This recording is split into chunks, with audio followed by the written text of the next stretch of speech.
Okay, video to Carla Snake Froch. You're having plenty to say, mate, on your little podcast channel. You know, John Fury's rung the bell for you again, got you plenty of content, got you plenty of viewing figures, what you was after.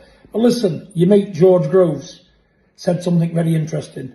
You and me, Wembley Stadium, 93,000 crowd. I'm up for that, my friend. You know, and let's put it this way. You've had plenty to say. I have. I'll stand by every word I've said. You don't like me. Let's see what you can do about it. Hater versus top father. That's what we'll call this. But it's got to make business sense because it's a business. Let's not forget that. So get your people to contact me directly, just me. I'm a one-man band. Let's talk about the business side of it, get the contracts drawn up, and I will fight you Wembley Stadium.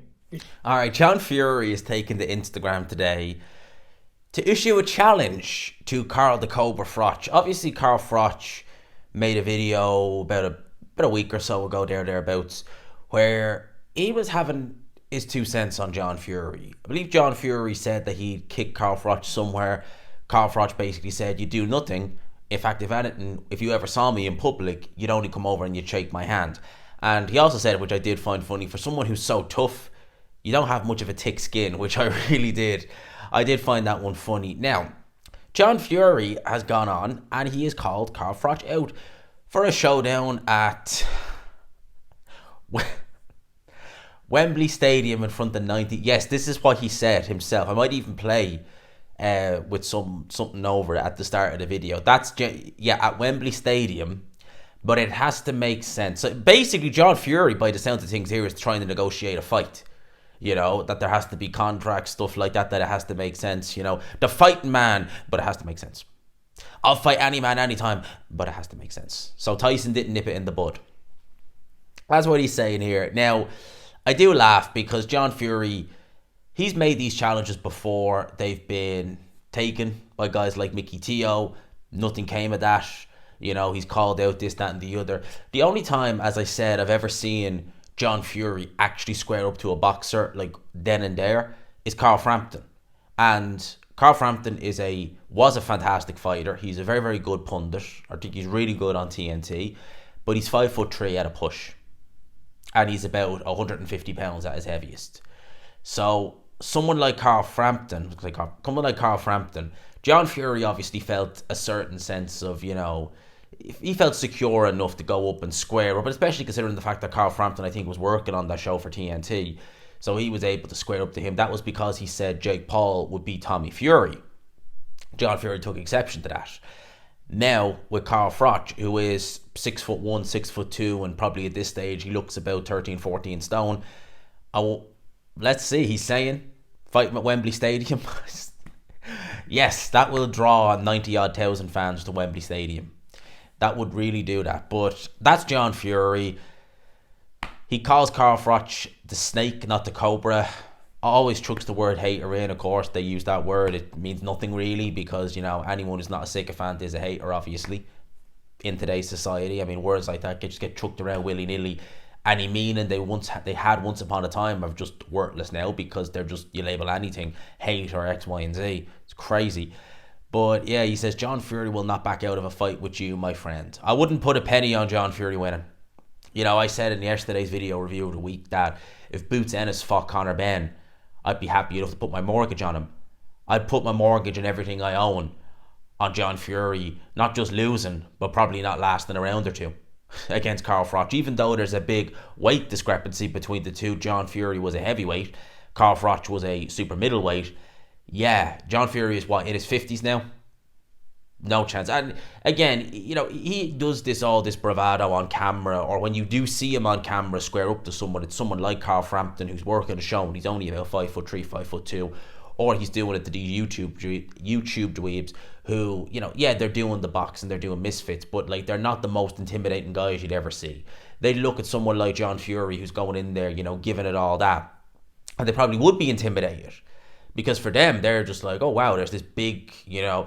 And John Fury is a character, you know. He does have a certain degree of charisma to him. When someone like that, who has a certain degree of charisma, has that kind of bombastic personality, comes in and is just, you know, very brazen character, and he's just like, oh, no, man, I'm the fighting man. No one in here.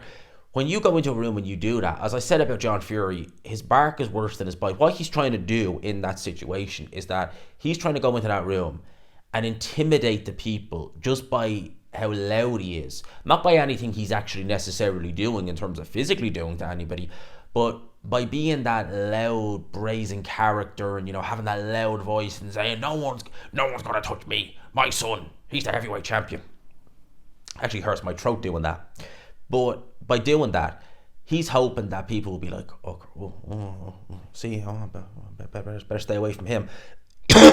Yeah, that accent hurts my throat. He's hoping to, intimidate people like that. And obviously he's doing this call out to Carl Froch.